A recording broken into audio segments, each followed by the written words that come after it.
Bem, gente, dando continuidade aos estudos, hoje a gente vai falar sobre fisiologia da nutrição, né? Vai falar, é uma aula introdutória, mas nessa aula a gente já vai falar sobre os princípios da homeostase celular. Para quem não sabe, né, é no decorrer dessa aula que a gente vai entender o que isso significa. Vamos lá. Aqui a gente tem a bibliografia básica e a complementar, são os livros que você pode usar para ter mais informações, para estudar. E quais são os tópicos que a gente vai abordar hoje? Vai falar um pouco da introdução, vai falar das células, os fluidos celulares, né, internos e externos à célula, falar um pouco de homeostasia, a origem dos nutrientes, né, como eles vêm, como eles são, né, quais são os sistemas e órgãos que atuam nesse processo, e os sistemas de regulação e controle para garantir a homeostase.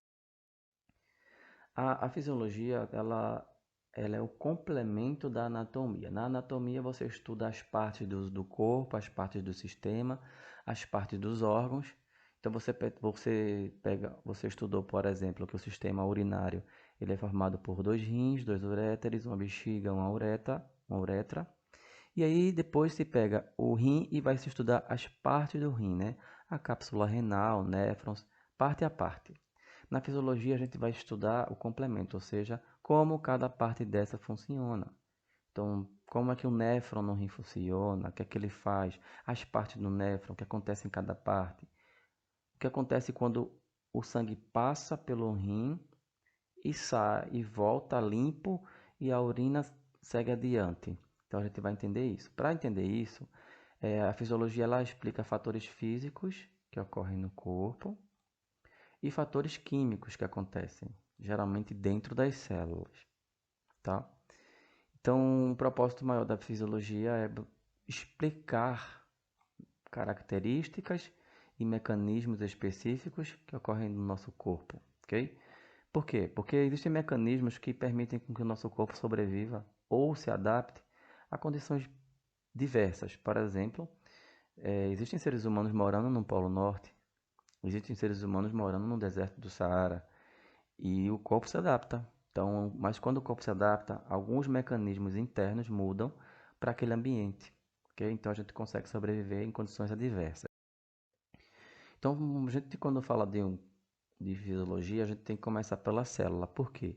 Porque a célula é a unidade básica, né, viva de qualquer organismo. Então a célula ela é formada por membrana, citoplasma e núcleo, algumas organelas dentro do citoplasma que realizam funções específicas, né? Funções aqui, ó, determinadas. E algumas células fazem coisas que outras não fazem. Por exemplo, hemácias, a função básica dela é carregar oxigênio. Ponto, acabou. Nada mais que isso. A função do neurônio, a célula nervosa, é gerar e propagar impulso nervoso. A célula muscular, a função dela é contrair. Então, cada célula tem uma função. E embora as células sejam diferentes em forma, estrutura e função, existem muitas características que são básicas a todas elas. Por exemplo, a maioria das células tem núcleo. A hemácia é um exemplo de uma que não tem núcleo, mas a maioria tem núcleo. Mesmo a hemácia sem núcleo, ela tem citoplasma e membrana. Então, as características são semelhantes. Então, em todas as células, né, o oxigênio, que é importante para a vida aqui na Terra, ele reage com carboidratos. Então, independente se a célula for um diferente da outra, ele reage com carboidrato. Mas não só com carboidrato, com gorduras e com proteínas. Por quê? Porque o processamento, né, a reação disso, visa liberar energia que é necessária para as funções da célula e, consequentemente, para funções para garantir que a gente possa estar realizando atividades no dia a dia, como comer, andar, falar, né? Geralmente os mecanismos químicos são praticamente iguais. Aqui tem um esqueminha, né, mostrando aqui ó, oxigênio e a glicose entrando dentro da célula. Tem um processamento aqui, gera energia num chamado ciclo de Krebs, gera a molécula de ATP, que é a molécula energética, e libera gás carbônico e água. Isso aqui é comum basicamente em todas as células, tá? E aí, quando a gente fala de células, uma outra característica importante que as células têm é a característica de se reproduzir. A gente está vendo aqui um GIF, né? As células assim se reproduzindo, uma célula virando duas. Prestem atenção direitinho que vocês vão conseguir entender, ó, aqui, ó. Tá? Essa daqui, ó, uma está virando duas. Então, por que isso é importante? Porque isso garante que a gente continue vivo. Deixa eu dar um exemplo bem prático disso. Se você leva um corte um pouco profundo, vai ficar sangrando, não vai? Então, se as células não se multiplicarem com o passar das horas e dos dias para fechar essa ferida, primeiro, você vai continuar sangrando. Segundo, você vai ter uma infecção. E infecção, por menor que seja, ela pode avançar e se tornar uma infecção grave. Então, a multiplicação das células garante que a gente continue vivo. Deixa eu dar outro exemplo. Às vezes a mucosa bucal ela descama, né? Você passa a língua assim do lado e ela descama. Essa descamação são células que cresceram e empurraram as células velhas, mortas. E aí elas se soltam, né? Vamos adiante. E aí eu acabei falando já, mais uma perguntinha que eu vou lançar, né? Quais são as partes básicas e estruturais de uma célula? Tum, tum, tum. Quais são? Membrana plasmática, citoplasma e o núcleo. A gente não pode esquecer que dentro do núcleo tem um líquido chamado nucleoplasma. O núcleo também tem uma membrana, que é a membrana nuclear, e o núcleo também tem um núcleo chamado de nucleolo, ok? Que tem um outro esquema de uma célula. A gente vê muito esses esquemas em livros, tá? Então aqui, além da membrana do citoplasma e do núcleo, a gente vê outras estruturas que são os órgãos da célula, os organizinhos da célula, que são chamados de organelas ou organoides. Então aqui a gente tem, ó, uma mitocôndria. Deixa eu mudar aqui a cor do ponteiro para ficar melhor. Preto. Então aqui a gente tem uma mitocôndria, né? A gente tem aqui, ó, complexo de Golgi. A gente tem aqui, ó, retículo endoplasmático, lisossomos. Então esses aí são os órgãos da célula que realizam as funções da célula, que garantem que a célula esteja viva.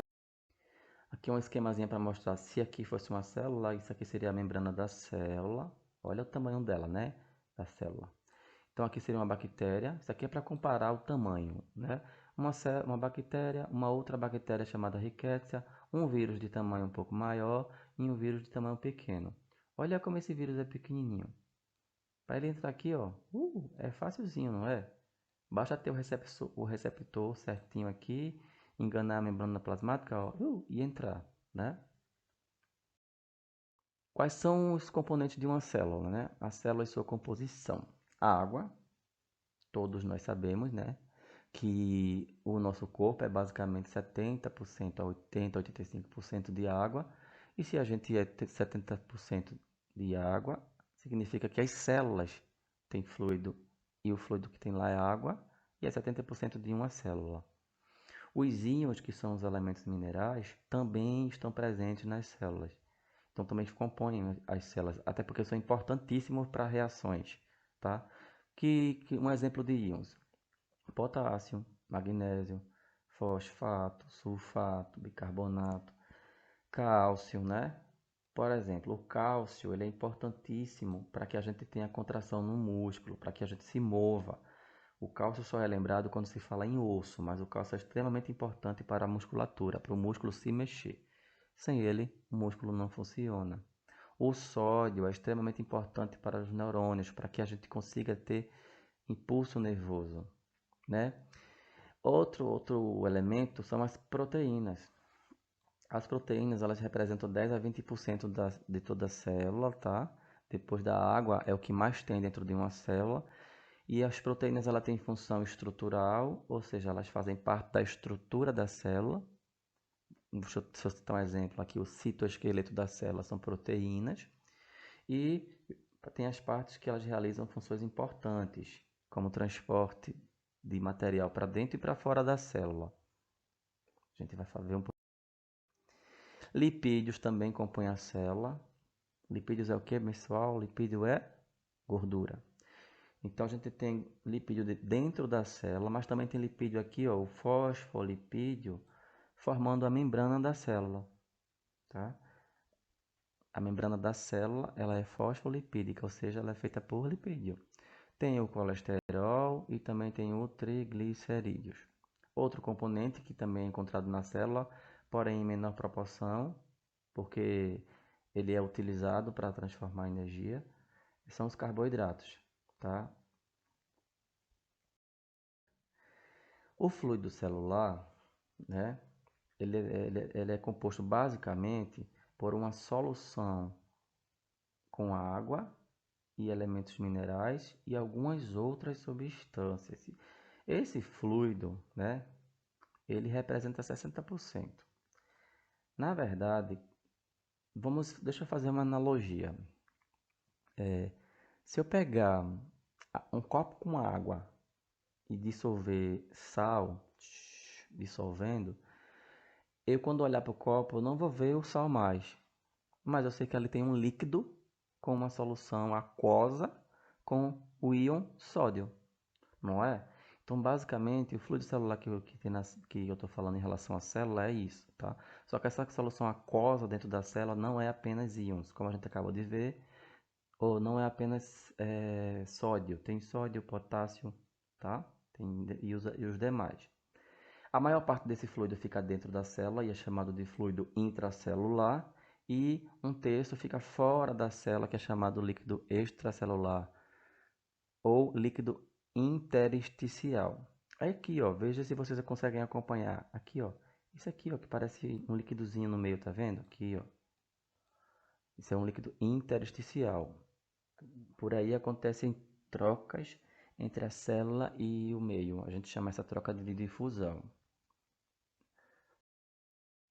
O fluido extracelular, ele contém grandes quantidades de sódio, né, e os íons lá. Lembre que o extracelular é o que está fora da célula, né? Seria isso aqui, ó, que está por fora da célula, ó. Então esse líquido aqui por fora da célula está cheio desses elementos aqui, incluindo oxigênio, glicose, tá? E também não pode esquecer que vai ter CO2, que foi resultado do processo metabólico. Já dentro da célula, aqui, ó, aqui dentro da célula, o fluido é chamado de fluido intracelular, porque está dentro da célula. E o que tem lá dentro em grande quantidade é potássio, magnésio e íons de fosfato. Por quê? Porque eles são importantíssimos para reações metabólicas. Aqui é um esqueminha. Essas bolinhas aqui, com esses tracinhos, eles estão representando uma parede de uma membrana plasmática. É como se isso aqui, ó, fosse a membrana plasmática. Então, essas partículas estão representando moléculas que a célula precisa absorver para se alimentar. Ou seja, tudo que a gente come é transformado em molécula e essa molécula tem que entrar dentro da célula. Só que se você observar, por aqui ela não entra, ó. A membrana é uma barreira, não deixa. Então ela vai entrar por onde? Por portãozinhos aqui, ó, específicos, tanto por esse quanto por esse outro aqui. Esses portãozinhos são proteínas. Por isso que eu falei logo anteriormente que as proteínas formam parte da estrutura da célula. Então aqui é a membrana, mas na membrana tem proteínas que funcionam como se fossem portinhas, permitindo entrada e saída de nutrientes da célula. Okay? Por isso que elas são extremamente importantes. Tudo que a gente come tem que entrar na célula para elas realizarem processos internos, mas tem que entrar através de portinhas. Alguns elementos passam diretamente por aqui, ó. O oxigênio passa por aqui direto, tá? Ele atravessa a membrana. Mas algumas outras substâncias não, como glicose, como outras proteínas, não. E aí, o principal processo que acontece no corpo da gente é o metabolismo. O metabolismo ele é dividido em dois, né? Catabolismo e anabolismo. Para quem já pagou bioquímica ou deve estar pagando, é fácil entender o que isso significa, tá? Eu costumo comparar o metabolismo como uma bicicleta. Para a bicicleta andar, ela precisa ter duas pernas pedalando, né? Uma primeira direita, esquerda, esquerda. E isso mantém a bicicleta pedalando em equilíbrio. Digamos que a bicicleta andando em equilíbrio seria o metabolismo. E os dois processos acontecendo de pedalar direito e pedalar com esquerdo seria anabolismo e catabolismo. Isso é só uma metáfora. Mas vamos para a parte de técnica, né? Didática. O metabolismo nada mais é de que o conjunto de todas as reações de suporte à vida que acontecem dentro do nosso corpo. Ou seja, tudo o que acontecer no nosso corpo que garante com que o nosso corpo esteja vivo, fluindo, é metabolismo. Só que o metabolismo, como eu falei agora há pouco, ele é dividido em catabolismo e anabolismo. Catabolismo é o conjunto de reações metabólicas, ou seja, que acontecem dentro da célula, que libertam energia. Como é que liberta energia? Quebrando molécula. Quebrando molécula. Tá? E o que é anabolismo? É o conjunto de reações metabólicas de síntese, ou seja, de construção, de produção, em que a energia libertada pelo catabolismo é utilizada para construir moléculas complexas. Acho que você já deve ter visto ou ouvido algum amigo que malha, que faz academia, que ele come de 2 em 2 horas, 3 em 3 horas. Por que ele faz isso?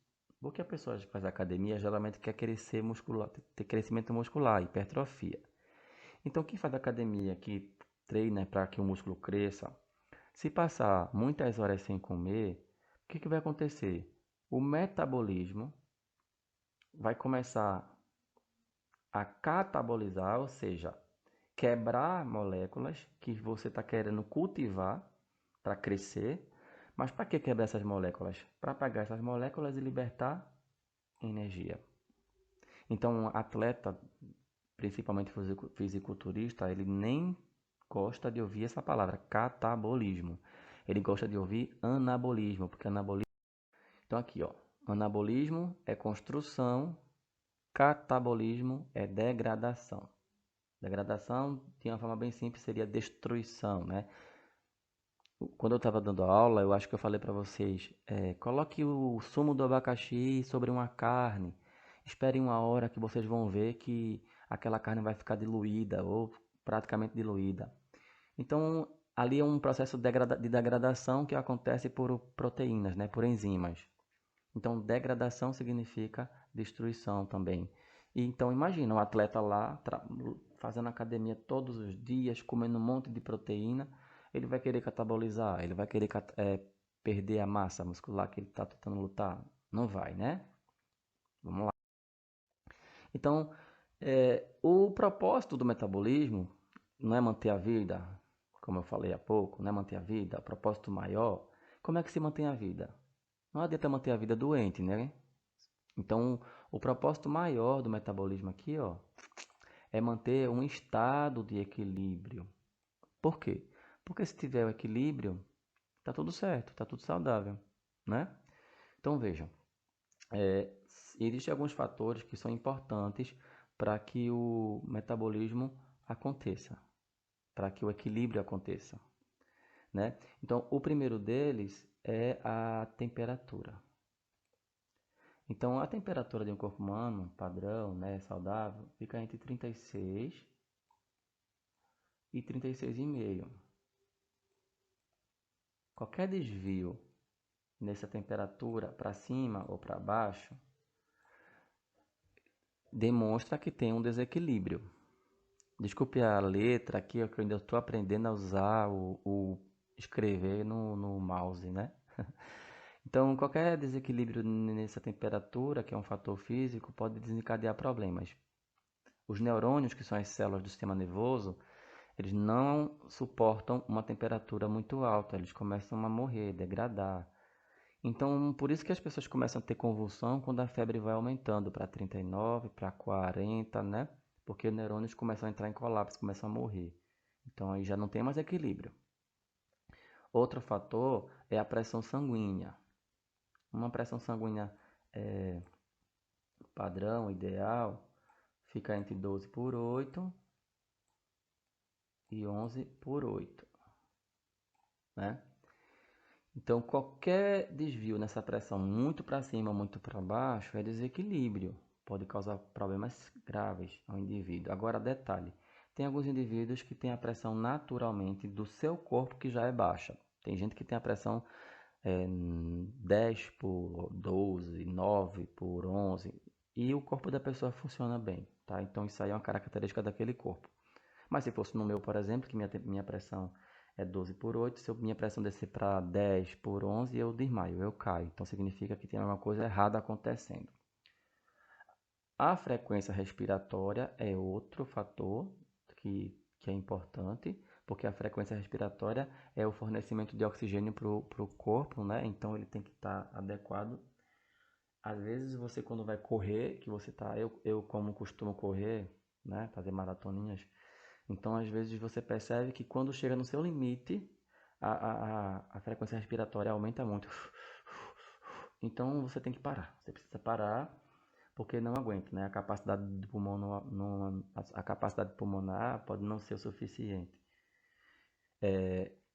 Composição dos líquidos, né? Então, a gente viu qual é o percentual do corpo humano? Entre 70 e 85, 80% por aí. Então, se tiver uma baixa nisso, desidratação. Mas também não se pode beber água além disso. Também isso aí não é legal. É desequilíbrio. E o batimento cardíaco? Um batimento cardíaco é normalmente, né, de um indivíduo saudável, fica entre 62, é muito ruim escrever com isso, a 72 batimento por minuto, tá? Então, acima disso ou abaixo disso, tem coisa errada acontecendo, tem alguma coisa em desequilíbrio. Volto a destacar. Então, a gente falando de equilíbrio para lá, equilíbrio para cá, esse desenho aí, essa figura, está mostrando o quê? Um copo entrando água e saindo água. Se ficar desse jeito, entrando água e saindo água, entrando água e saindo água, nunca esse nível aqui ó, vai ser extrapolado, porque a quantidade que entra é a quantidade que sai. O que acontece se eu bloquear aqui, ó, a saída? Vai transbordar, vai causar um desequilíbrio, vai mudar o nível, não é? E o que acontece se eu deixar aqui aberto? Deixa eu apagar. O que acontece se eu deixar aqui aberto, mas fechar lá em cima? Se eu fechar, então vai secar. Então, o corpo da gente ele tem mecanismos que buscam manter a entrada. Se o corpo fica em equilíbrio, é estado de saúde. Se o corpo fica em desequilíbrio, quando a harmonia é interrompida, é estado de doença. Então, homeostasia é o que? É a manutenção das condições quase constantes de equilíbrio do nosso corpo. Ok? Se tiver uma quebra nesse equilíbrio, é doença. Então, muitos órgãos e sistemas no nosso corpo, cada um tem função para manter o equilíbrio. Vamos ver alguns exemplos. Os pulmões, a função dele é prover oxigênio. Se a gente inalasse CO2, a gente morre. A gente tem que pôr CO2 para fora. Então, cabe aos pulmões, né, ao sistema respiratório, nariz, traqueia, faringe, fornecer oxigênio. Os rins, qual é a função deles para manter o equilíbrio? A homeostasia. É manter as concentrações aqui, ó, de íons, né, de elementos constantes. Ou seja, se eu comer muita comida salgada ou muita comida com potássio, por exemplo, uma parte vai ser absorvida, outra parte vai ser excretada pela urina. E qual é a função do sistema gastrointestinal? É mastigar, engolir, digerir, quebrar, né, com enzimas, transformar em moléculas para fornecer esses nutrientes para o corpo, para manter em equilíbrio. Aqui tem o fígado e o pâncreas, num esqueminha aqui os dois trabalham juntos, né, para manter o nível de açúcar no sangue, né, a glicemia, num padrão ótimo. nem muito, nem pouco, ok? Se tiver muito, o pâncreas entra em ação, se tiver pouco, o fígado entra em ação. Então, falando de fluido extracelular, aqui é simbolizando o vaso sanguíneo, outro vaso sanguíneo, as células, aqui ó, células, no meio das células o líquido extracelular. Então, do sangue, por difusão, há uma passagem de nutrientes que vão ficar dentro desse líquido e depois que eles estiverem nesse líquido, eles conseguem entrar dentro da célula. Tá? Então, é como se tivesse... Olha, observem a figura. Tem setinha entrando no vaso, tem setinha saindo do vaso. Significa que tem líquido saindo, tem líquido entrando. É uma troca, é uma troca. Os capilares, que são vasos bem fininhos, eles são pontos de troca. Então, tudo que você come vai parar no sangue, do sangue vai passar por artérias, por veias. Chegou em capilares, os capilares fazem essa troca, tá bom? Uma veia não entra dentro de uma célula, ela é muito grossa. Então tem que ser o líquido, né? Os nutrientes têm que ir através do sangue até os vasinhos mais fininhos, que são os capilares, e lá para o líquido intersticial, que é isso aqui, e vão entrar, vão difundir-se dentro do líquido para poder penetrar na célula e garantir às células o nutriente. Deixa eu ver, eu acho que eu acabei já falando sobre isso, né? O oxigênio, né? Os pulmões, eles são responsáveis por trazer oxigênio. Entretanto, isso acontece lá nos alvéolos, tá? Quando a gente for ver fisiologia respiratória, a gente vai ver isso. Então, o oxigênio entra aqui, ó, traqueia. Deixa eu botar o ponteiro de laser. Ele entra aqui pela traqueia, brônquios, bronquíolos, até chegar nos alvéolos. É nos alvéolos que o sistema digestório, né? Digere, absorve, dissolve os nutrientes, transfere para o sangue. O fígado tem função também de absorver, né? E no caso, metabolizar alguns outros nutrientes. O sistema muscular. O que é que tem a ver o sistema muscular com a origem, como os nutrientes chegam? Veja, a gente precisa ter movimento no corpo. Até para mastigar uma comida, a gente precisa ter que tem os músculos, né, na lateral da bochecha que abrem e fecham a boca. Então, a mastigação é importante e tem músculos que atuam. A deglutição, que é engolir, é importante e o esôfago é músculo. E o estômago é músculo. Então, o sistema muscular também é importante. E aí, pulmão novamente, né, remove CO2 e fornece CO2. Os rins fazem a separação, né, para manter equilíbrio. Tudo que tiver em excesso, tudo que for ruim tem que sair.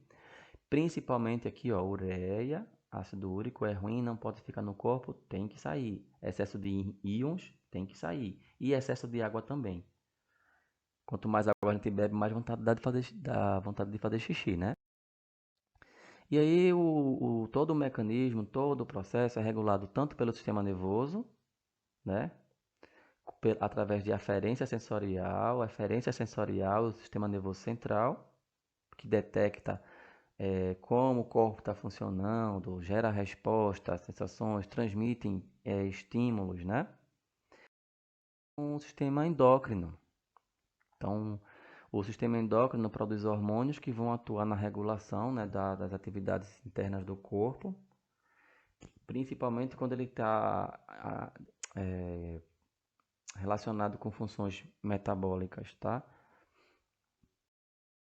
Um exemplo aqui, ó, de controle, de regulação. Então, o oxigênio ele precisa de um mecanismo de controle, né, para ser levado para lá e para cá no nosso organismo. São as hemácias. Mas as hemácias precisam ter o quê? A proteína hemoglobina. A hemoglobina, o oxigênio adere à hemoglobina, se fixa a hemácia e a hemácia leva para o corpo, né? Outro sistema de... Oxe, eu coloquei o gift em cima, ó. Mas vejam, esse gift aqui, ele está mostrando uma corrente sanguínea. Essas partezinhas aqui, ó, essas estrelinhas, são plaquetas. Então, por exemplo, o que está acontecendo aqui? Para que não haja sangramento, um mecanismo que vai atrapalhar esse sangramento, né, que vai interromper o sangramento, é a coagulação, né? A coagulação vai ser acionada para fechar. Na verdade, ficou aqui na frente, ó, a figura, o GIFT, mas eu vou falar. Um dos sistemas de regulação é o feedback negativo. Quando a gente estava em aula, eu falei sobre isso. O feedback negativo, para quem lembra, feedback significa um retorno do que está acontecendo, para seguir ou para parar. Então, feedback negativo significa pare o que está fazendo, ou então diminua o que está fazendo. Então, quando alguma coisa no nosso corpo se torna excessivo ou ruim, né, que está causando mal ao nosso corpo, o sistema é acionado para fazer com que o processo pare. Deixa eu dar um exemplo. Imagine que você teve um corte profundo e começou a sangrar, está tendo sangramento.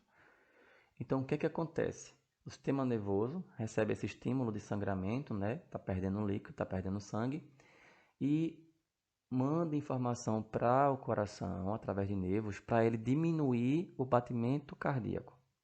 Então, se o batimento cardíaco padrão, normal, de uma pessoa saudável, fica em 70%, ou fica em 70 batimentos por minuto, vamos botar aí, 70 batimentos por minuto. Se você está perdendo sangue, porque teve um corte numa veia, tá? Ou na artéria, está perdendo sangue, bombeando sangue para fora. Se continuar batendo 72 por minuto, 72 vezes por minuto, não vai perder muito sangue? Então, o que é que acontece? O mecanismo de feedback negativo aciona uma informação que chega ao coração e diz: bate mais devagar. Bate mais devagar, porque nesse momento tu não pode continuar do jeito que estava. Por que isso acontece? Porque quando o coração agora bater mais lentamente, ele vai empurrar menos sangue e numa quantidade menor e mais lenta, ou seja, a pessoa tende a perder menos sangue do que estava perdendo. Então isso é feedback, né? É um exemplo de feedback negativo. Então por que aconteceu isso? Para tentar manter o equilíbrio. Porque se o coração continuar batendo 72 vezes por minuto, o sangue vai sair do corpo mais rápido, vai perder. Ou seja, o equilíbrio vai ser quebrado, a homeostasia já era. Então existe aí o sistema que diz para, diminui, porque senão a gente vai morrer. E aí o coração começa a bater tum, tum, mais lentamente. Ok? Isso é um exemplo de feedback negativo. É apenas o feedback negativo. Eu acabei falando aqui, né? Um pouco antes. A gente não tem apenas o feedback negativo, a gente também tem o feedback positivo. O feedback positivo é ao encargo de vocês pesquisarem. Então vocês vão ou dar uma pausa agora, ou vão, assim que terminar o vídeo, abrir o caderninho e pesquisar o que é aqui, ó, feedback positivo. Na próxima aula, quando a gente se encontrar virtualmente, a gente discute sobre isso, tá bom?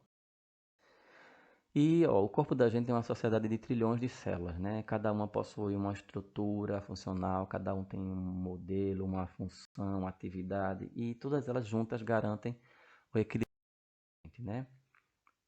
A manutenção do corpo depende de cada. E para a gente finalizar, vocês têm aí uma lista com 10 questões que vocês vão responder no caderno com a data do dia da aula.